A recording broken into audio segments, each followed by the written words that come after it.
Hey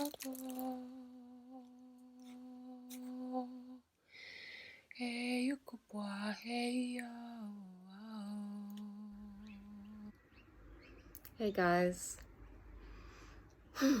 Okay, so I've had some ideas going through my head about what's been going on lately and over this last 5-week period of time. And I've spent a lot of time studying common law and our rights and trying to get an understanding of communication that links, well, it gives us more of an understanding of how we are being tricked into offer with police officers or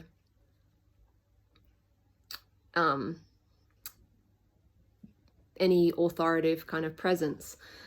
And it's really, really interesting, and I really want you to look at a website which will come up over the screen right now. And it basically has a wealth of information and resources to help reclaim your sovereignty.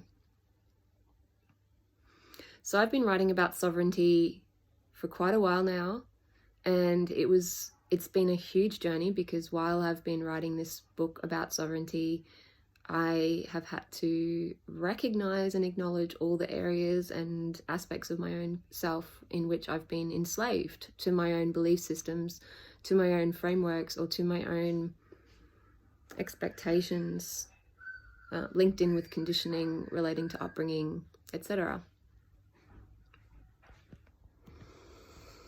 So all the areas in myself that have succumbed to a level of consciousness that has been directed by somebody else's will without my awareness, which is basically, if you're not using your will, then somebody else will use yours against you or for their own benefit. And your will is your power. That's why when you die, it is your will. It's what's left behind from your life. That is your power of attorney, your direction, and what you feel is important, or your sovereign wishes. And I guess writing this book about divine sovereignty has helped me understand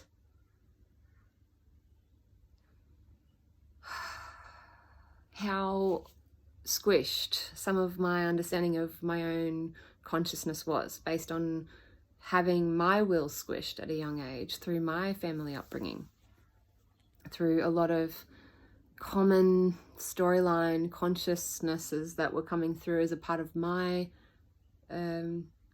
foundation in which I was coming here to develop and grow within as a human being. You know, being reincarnated into this life, there's certain lessons and themes that are really important part of my growth. And I've been thinking about some really interesting stories or like experiences that I've had from a very, very young age that pushed me into silence in a way around how I really felt, because it was a survival pattern. And it's relating to where people have been enslaved through trauma and through fear and through all these really difficult experiences where we learn to shut off parts of who we are. So I was thinking about where there's been some pinnacle moments in my life where I have done an instinctual thing that comes from my heart without even thinking about the consequences, and just knowing it was the right thing and not holding back as a result of that. And there's been some really pinnacle times. But one of them I wanted to talk about, firstly I wanted to talk about when I was in grade 2. It was a very, very first couple of months, or 1 month of grade 2. I was very quiet. I grew up in Solomon Islands, and I was very much an island child. I experienced pure unconditional love as a child because I had villagers and beings that looked after me, not just my family. So I didn't really know what it was like not to be held for the first 4 years of my life, in that even if I had a difficult day, then I was always unconditionally loved. And these women from Solomon Islands in Honiara, we had certain women that came and looked after us, and they were like a second, or even a first mother in the sense of your consciousness as a child You just know no different. And growing up in an island like environment, you just don't define things or need to create identity in this, like the way that our Western culture tends to work. Like growing up on the islands for me, like very, very young, I just remember what was built into my awareness. And it was just that I knew what it was like to be held in love by everyone. And I knew what it was like, even if I was a child of a family from Australia, we lived, and my dad owned, I think, and ran supermarkets and did other things there. So people knew my dad, or the islanders, you know, just knew him or knew my family. But for me as a child, I was loved always. I was supported.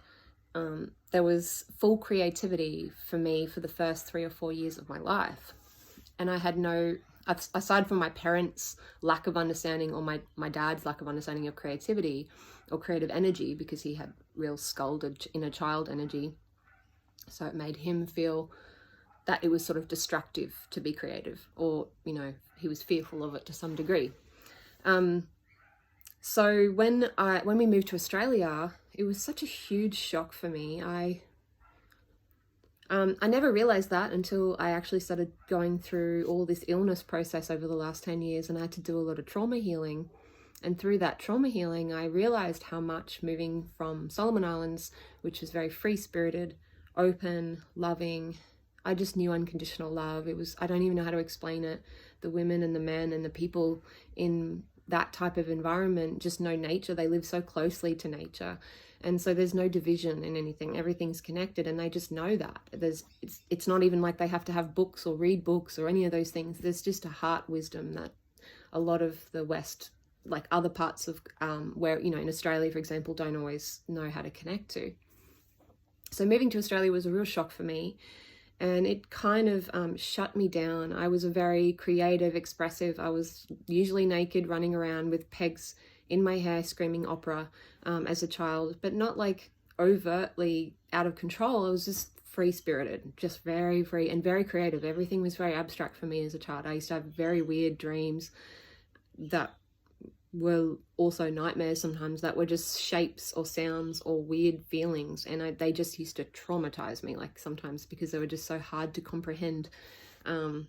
Just hard to comprehend. So when I moved to Australia and I shut down huge parts of my personality, and, you know, kind of had to kind of survive within an environment where it was like everyone, there was just a nastiness generally. So when I was in grade 2, I had these 2 girls that I remember them before this all happened that day. They were looking at me and laughing at me, and they were on like a desk, 2 desks over. And they kept playing with this like sharpener, and it was like a really cool sharpener. Like it was the best sharpener ever. It was like an animal, colorful sharpener that just had, and I couldn't get my eyes off it. Every time I'd like walk past it, I was like, whoa, that's so cool. I think it was like a monkey or some type of crazy jungle animal, and it just felt really good. So I just liked it. But I never once touched their items, and I never once even thought about stealing anything.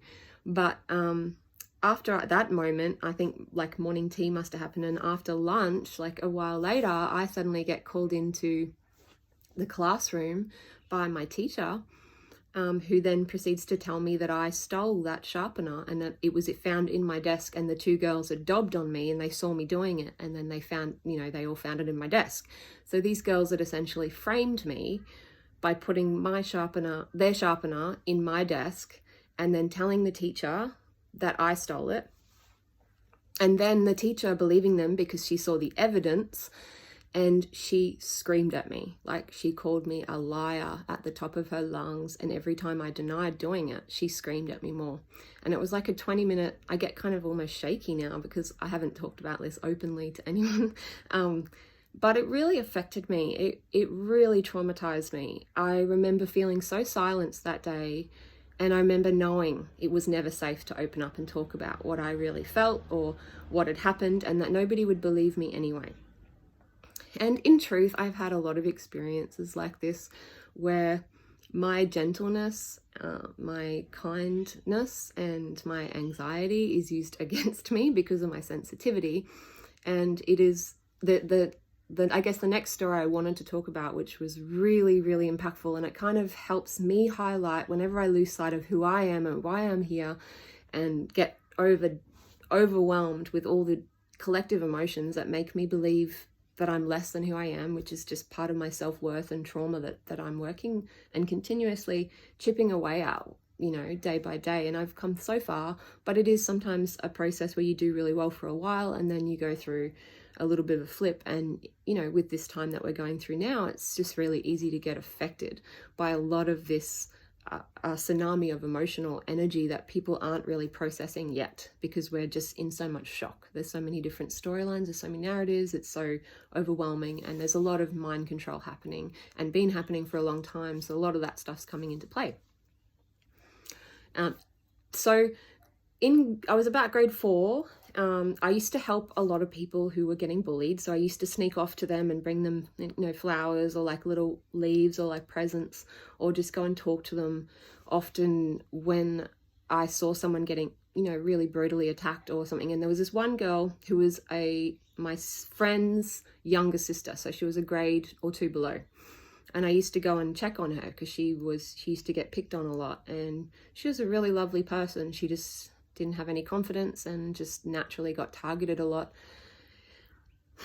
So I actually was with her like sister, which was my friend, and we were at South Bank, and we were within a group of us, and we were sort of all swimming at the pool and all that sort of stuff. And me and this girl, I'm going to call her, I don't know, what should I call her? I just feel bad. I don't want to use her name. So I'll use the name Stephanie. Okay, Stephanie. So Stephanie and I, which was the younger sister of my friend, just us two went into the bathrooms at South Bank.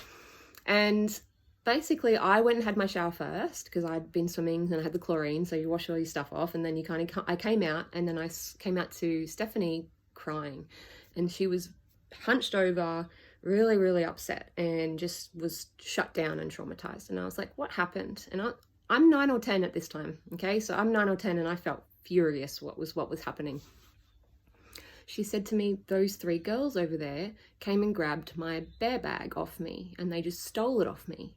And I was like, what? And then she pointed over, and I saw the bag, and I was like, there were just 3 probably grade 8 or 9. So they were probably like 15, tall, like twice the size of me, like easily, 3 of them. They had a young little sister with them, which was like, she was only like, I don't know, like 6 years old. She witnessed, it was just a weird, bizarre situation. I didn't even think about it. I went straight up to those 3 girls, looked the one that had the bag in the eye, grabbed the bag off them, like pulled it out of her hand and threw it to my friend Stephanie. And then like within seconds, I realized what was happening is that they started all circling me, cornering me into the wall. And then I yelled out to Stephanie, get out, get out of here, like go. And so she ran out to go get help, and I was being beaten up in the bathrooms while parents and people were watching. Mind you, I was only 10 years old. I had 3 like 15-year-olds on the top of me beating me, and one of them had like a little sister who was 6, was watching their sisters beat up a younger girl as a group. Anyway, somehow I was able to break free for a second, and they were like trying to grab my hair and stuff like that. And I was just going wild at it. I was just like punching as far as I could to get any kind of like, benefit to get me out of there. And then I heard Stephanie yell out from another side of the bathroom. She's like, there's 2 exits, go out the other exit. And I was like, I don't know how to get out there. So here these girls are like trying to grab me, and I was like being kind of thrown around and being punched. And then I was like crawling and like just throwing punches wherever I could. And then I quickly like got out and then ran out. And that experience really was instinctual. It wasn't something that I expected from myself at all. And I had no idea that I was going to go do that. That was like a complete natural reaction. I just could not believe, and I was angered by the fact that these girls came over and decided that it was okay to steal from someone who was like half their size, and they just didn't have any conscience about it whatsoever. So there's 2 experiences for me that have really shaped me, also with the Solomon Island experience. that have really shaped me as a person. And I've actually been through a lot of abusive experiences with people, as I said, because of my gentleness, and I didn't always identify what was happening because of my kindness. I know that sometimes my mentality can just be so accepting that I accept people treating me like shit, but I wouldn't let other people, if I saw that, I could identify it. But sometimes when it's you and you've got self-worth stuff that you're healing, it's harder to identify. It's harder to recognize when sometimes you haven't learned to set like clear boundaries. And I grew up in an environment where there was like fairly narcissistic values, if you want to call them that. Yeah, so it also means that stuff's normalized for me. So some of that stuff was normalized and accepted when it really shouldn't have been. But that's part of the healing, and that's part of why I went through the illness process that I did, and basically went through all of that. So coming back to sovereignty, those examples of where I lost my voice and where I gained my power in two different experiences, and I've had many experiences where I've lost my voice and much more since then, and I've also had a lot of experiences where I'm learning how to speak my truth a lot more clearly, and I'm learning the language and the understanding of sovereignty, which is basically learning your rights.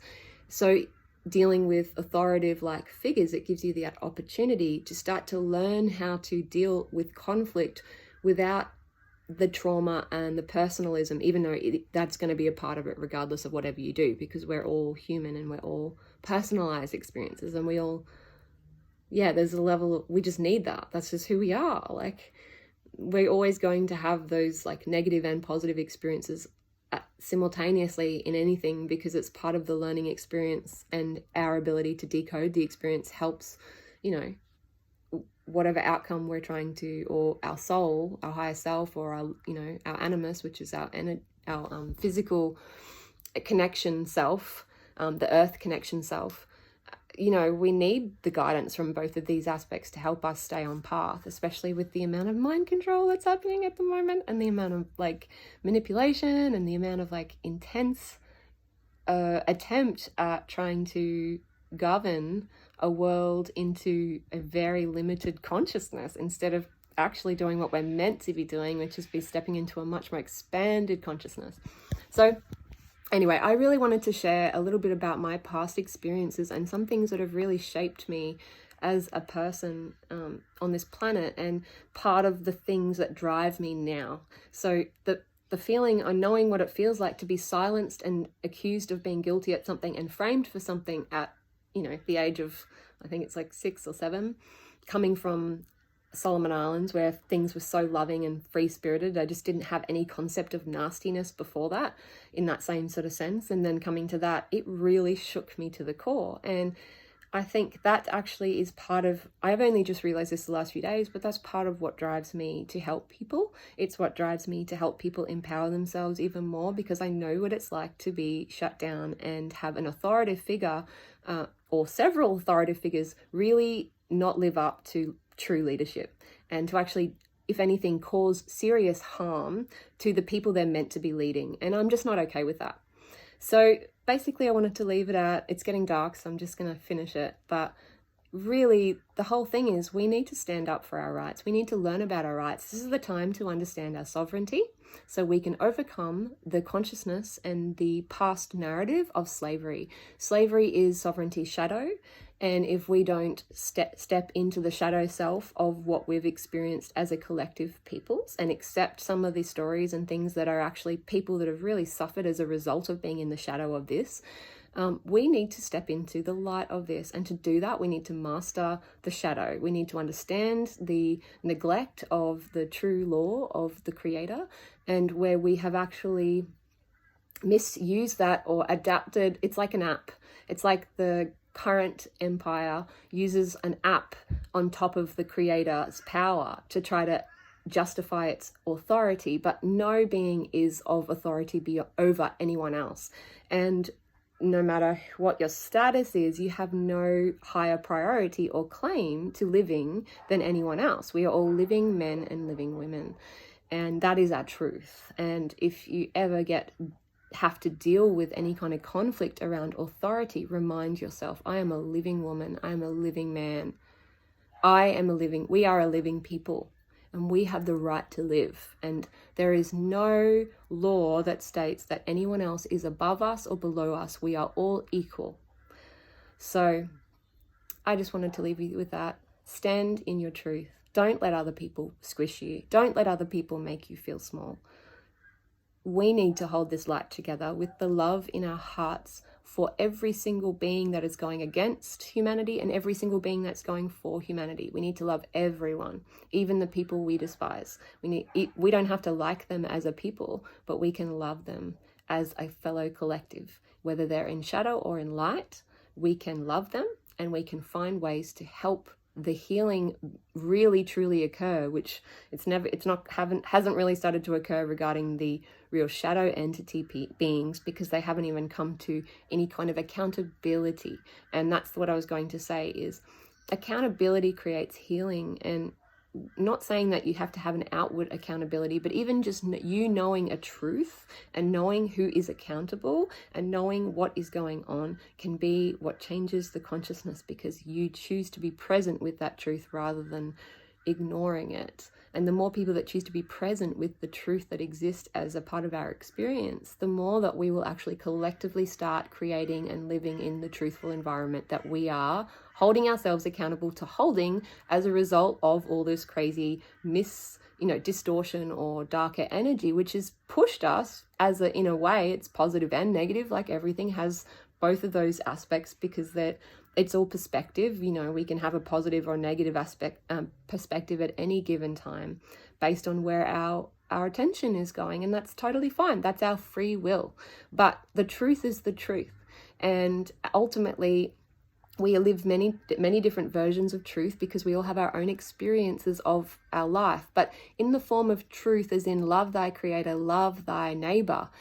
If your world has any aspect where you're not seeing that as a full holistic wisdom, then we need to keep healing within ourselves to achieve that type of awareness where we are collectively telepathically linked and not microchiply linked. We can do that naturally. We have our pineal glands, we have our glandular system, which connects as an electrical magnetic frequency decoder. That it's got a crystalline it's a connection into the crystalline grid, and we can receive these pulses of light through our own body system to communicate with each other. We don't need technology, and they know that, because they can't harness and make money off of people that know their own quality of self-healing alchemy. When you are in a self-healing alchemy, you know that you are a cosmic force unto itself, which holds the wisdom of the whole universe within it. We don't need outside injections or anything outwardly put from outside to in our bodies necessarily, if we choose not to, because that is our sovereign right to be a living man and woman. So yeah, just wanted to leave it at that. I hope this breaks the spell for some of those people, because we are we need to clear the black magic spell binding that mind control creates through our words of truth and love. Anyway,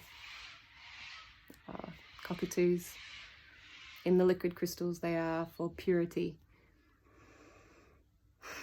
Mercuel. Thank you. I love you.